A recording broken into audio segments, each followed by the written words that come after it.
Hello world, I'm an average Joe and I play games, and I apologize if my voice Time to sounds a little fight, different. I Spartan. am Capture sick a all little bit, zones. so that means that videos may come a little slower until I get Zone better. A's But I wanted to get captured. this video It's out for you guys. yours. So in my last video, Gained I the talked lead. about what I am going to be doing to prepare Enemy for captured House of Zone C. Wolves, the upcoming expansion for Destiny that will come out on May 19th.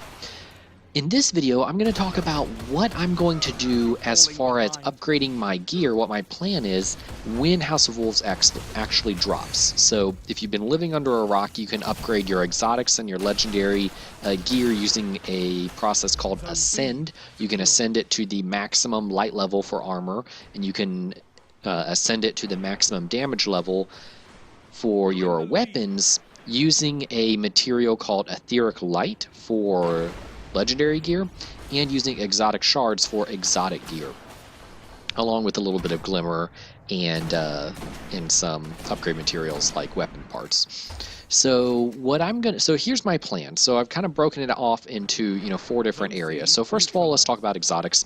And exotics are going to be the easiest thing to upgrade because they only need exotic shards. And if you're like me, you have a backlog of exotic shards. I think I have 6 or 7 from Enemy duplicate captured Zone exotic C. gear that I've gotten over time that I've just broken down.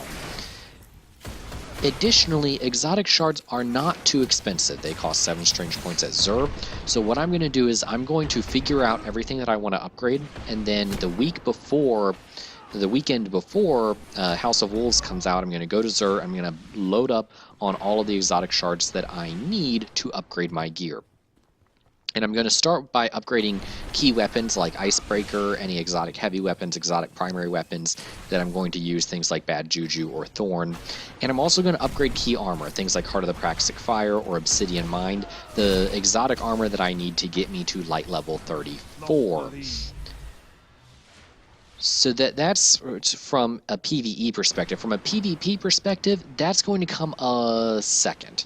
So I'm gonna be playing through the story, and I'm going to be playing through Prison of Elders before I try to jump into Trials of Osiris, and then there will also be Iron Banner that will be capped at the new levels. So once I get all of my PvE gear upgraded, then I'm going to upgrade my PvP gear. Things like Last Word, Thorn, and Voidfang vestments, I really only use in PvP anymore. And so I can get by, particularly from a weapon perspective, Heavy ammo with inbound. 331 gear in Iron Banner or Trials of Osiris. But you're getting your light level to 34 is really key in those events. So I'll be upgrading my Voidfang Heavy vestments ammo before I available. upgrade Last Word or Thorn. For my legendary gear, here's my plan for legendary gear. So when House of Wolves drops, I'm going to go check out all of the new gear at all the different vendors. And, I'll just pull out I'll go old school, pull out a sheet of notebook paper with a pen and kind of, go through all the vendors in the tower. They're going to get all new gear and all of the new reef vendors because I'm getting old and I can't keep everything in my mind. But I'm going to go through and I'm going to write down basically, every class of weapon, what I think the best weapon is, what the best armor is, the best new vendor Gained the auto rifle, lead. the best new vendor scout rifle, etc. And once I kind of map that out, then I'll compare it to what I already have as far as legendary gear goes. And then I'll make a decision. Is what I have better, or do I want to buy something new? If I want to buy something new, I'm not going to waste my Etheric Light and my Glimmer on upgrading my existing legendary weapons and armor, because the new gear will be at the new attack value, and they will be at the new light level. So that's going to be my decision-making process. But it's likely that things like the Santorini Rapier or Gillian's Demise, there won't be a better scout rifle than those. And so, those I may end up upgrading because they are at the top of their game, at least what I'm looking for in a scout rifle.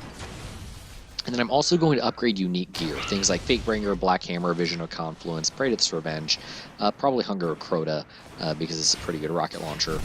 Those things are, fairly unique, especially the first 3. So, there will not be another Black Hammer, for example. So, you want to upgrade that using your Etheric Light to get it to the highest level. And then you want to use, once you've bought everything that you want from the new vendors, you want to upgrade your armor to round out your light level to 34. Light level is so important in this game, so you want to make sure that you hit light level 34 consistently.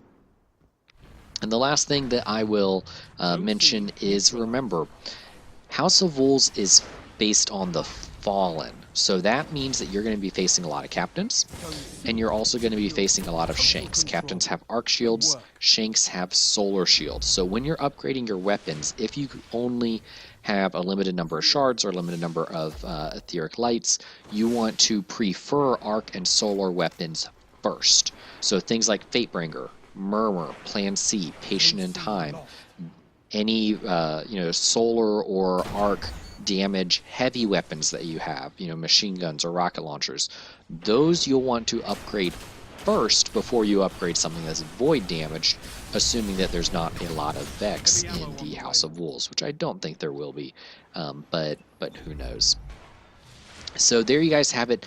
That is going to be my plan for upgrading my gear when House of Wolves drops. Let me know in the comment section below the gear that you feel like you cannot live without and that you will be on the top of your list for upgrading when the new DLC drops. I am so excited about this new DLC and all of the possibilities that it gives us for mixing and matching our gear, and that's what really gets me excited. I like speccing my gear and building my character and customization as far as abilities go to really create a unique Guardian that fits my play style. That's what Bungie promised when before Destiny came out, and I think we're finally starting to see glimpses of that with this new DLC. Well, there you guys have it. Subscribe, follow me on Twitter, do all of that good stuff, whatever it is you guys do. We'll see you in the next game.